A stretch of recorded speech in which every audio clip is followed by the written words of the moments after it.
मार्गदर्शन, आपकी वाणी हमारे पत्रकार सुनना चाहते हैं तो जोरदार तालियों से स्वागत करें श्री कलेक्टर सर का।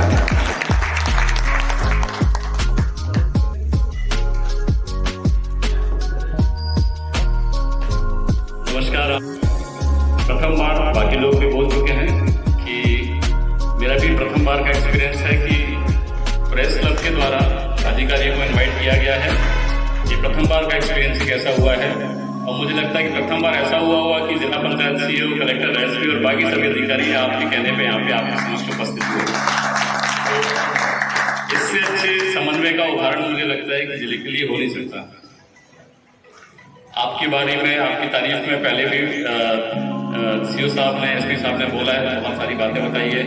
बट एक चीज जो मुझे लग रही है और मैं जरूर बोलना चाहूंगा कि आज आप सभी लोग बहुत ही अच्छे लग रहे हैं, बिना माइक और बिना कैमरा के।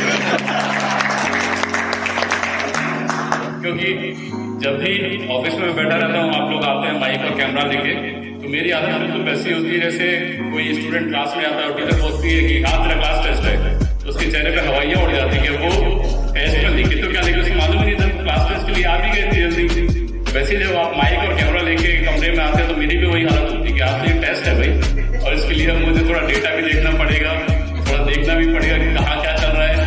कभी कभार ऐसा होता है कि आप लोग जो चीजें बताते हैं वो हमारे संज्ञान में रहती ही नहीं है और आपके माध्यम से हमको मालूम पड़ती है। तो फिर वही जो बच्चे करते हैं कि आधा आंसर जो होता है क्वेश्चन में से निकाल लेते हैं, तो मैं भी आधा आंसर आप ही के उसमें से निकाल लेता हूँ कि आपके माध्यम से ही हमको प्राप्त होता है।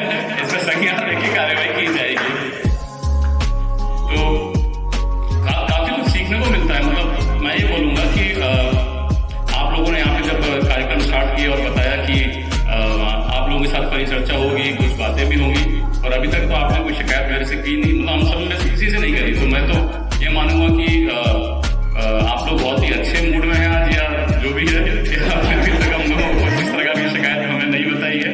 जो 2-3 कॉमन शिकायतें हो सकती है, मैं आपकी तरफ से अपने लिए और बाकी साथियों के लिए दोहरा लेता हूँ। एक तो साफ फोन नहीं उठाते हैं, ये बहुत ही कॉमन शिकायत होती है ना, करना चाहते हैं, हाँ ठीक है। दूसरा, सर हम जो भी खबर लगाते हैं उसका कभी संज्ञान ही नहीं दिया जाता है, ये भी एक बहुत कॉमन शिकायत होती है। मानते हैं इस बात को? हाँ, मैं कहना चाह रही हूँ शायद, लेकिन कह नहीं पा रही हूँ, तो मैं आपकी तरफ से कह दे रहा हूँ। और तीसरा, सर जो फलाना अधिकारी के खिलाफ हम शिकायत किए हैं, उसके खिलाफ हम लोगों ने खबर लगाई है, उसके ऊपर कार्रवाई करनी चाहिए, लेकिन सर वो कार्रवाई हो ही नहीं पा रही है, पता नहीं क्यों सर। अब तीनों को मैं जवाब एक करके देता हूँ, ठीक है। पहला, सर आप फोन क्यों उठाते हैं?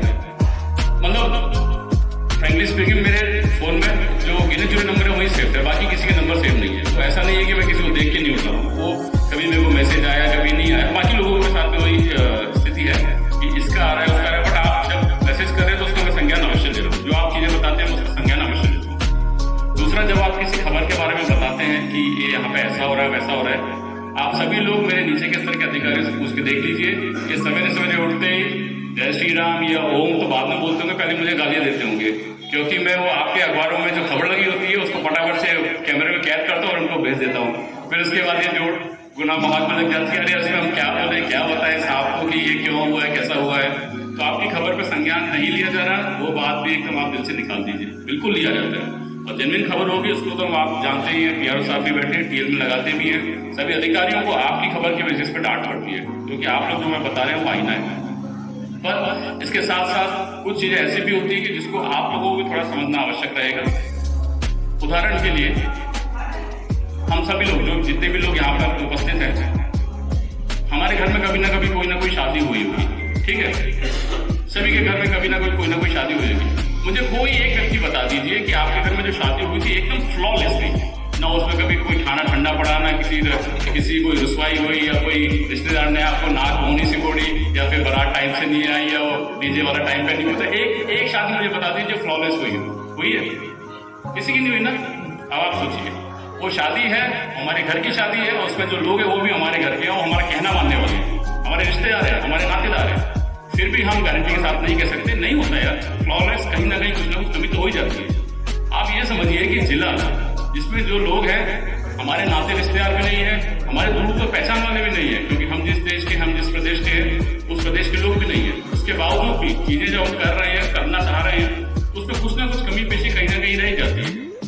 उस चीज को आप लोग को संज्ञान लेके चलना चाहिए। उसलिए मतलब आप यहाँ का जो प्रेस क्लब है और यहाँ के जो मीडिया के साथी हैं मेरे मुताबिक बहुत ही अच्छे हैं। कभी भी इस चीज़ को बहुत ही ज़्यादा आउट ऑफ प्रोपोर्शन कभी किसी चीज़ को नहीं लेके जाते हैं, समझते भी हैं जहाँ पे चीज़ों को उनको ग्रेविटी समझ में आती है और इस बात को मानते भी हैं।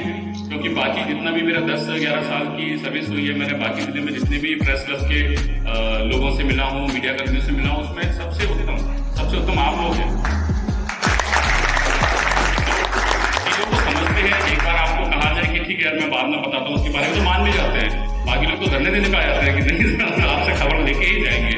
तो उस हिसाब से भी आप बहुत ही लोग सज्जन हैं और जब से आए तब से आप सम्मान ही कर रहे हैं। यहाँ पे मिला के गाना भी सुनने को मिला, मोहम्मद रफ़ी और लता मंगेशकर जी की आवाज़ में लगभग जो गाना था हमको सुनने को मिला और खाना कई सवालें रहती हैं और जिस तरह से बालोद जिले में अभी वर्तमान में जो पत्रकारों को लेकर के कई तरह से जो बातें भी सामने आती है, कई जगह संगठन ये आते रहते हैं, लेकिन हमें किसी संघ और संगठन से कोई न तो हमें किसी से लेना देना न तो किसी को शिकायत नहीं है, क्योंकि एक निरंतर चलने वाली प्रक्रिया है, चाहे प्रदेश स्तर पे हो, क्योंकि हम लोग प्रदेश के संगठन से भी जुड़े रहे हैं और स्थानीय स्तर पे भी हो, क्योंकि हमें हमारी किसी से कोई प्रतिस्पर्धा नहीं है।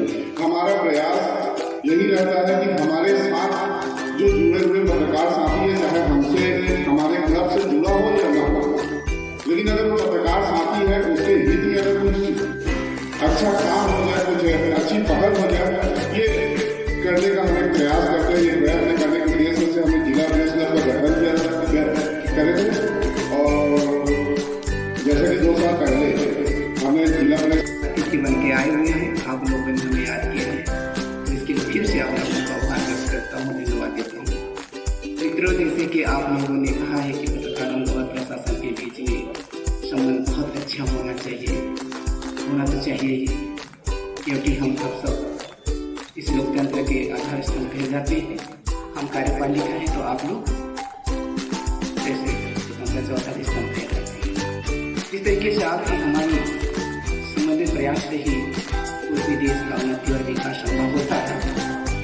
तो इसीलिए हम लोग अपेक्षा रखते हैं कि जैसे आप हमसे अपेक्षा रखते हैं, वैसे आपसे भी हम लोग अपेक्षा रखते हैं कि आप जैसे हमसे अपेक्षा रखते हैं सकारात्मक व्यवहार करते हैं, तो हम भी यही अपेक्षा रखते हैं कि हमारे पत्रकार बंधु लोग हमारे में सकारात्मक व्यवहार करते हैं, सकारात्मक को देखते हैं, उसके बाद अपने पास रखते हैं, देश में रिलीज करते हैं, ऐसा भी करते हैं। वो कुल मिला के आपकी हमारी एक ही मंशा है कि आप सकारात्मकता में रहें, एक दूसरे से मिलकर कार्य करें और इस देश के, इस राज्य के शासन प्रशासन को बेहतर ढंग से चलाएं, ये मकसद रहता है। कार्यक्रम की समापन की घोषणा करते हुए मैं चाहूंगा सभी जोरदार ताली बजाएं हमारे जिला प्रशासन के लिए, हमारे कलेक्टर सर, एसपी सर, जिला पंचायत सीओ, अतिरिक्त पुलिस अधीक्षक महोदय, मैम, जनसंपर्क अधिकारी।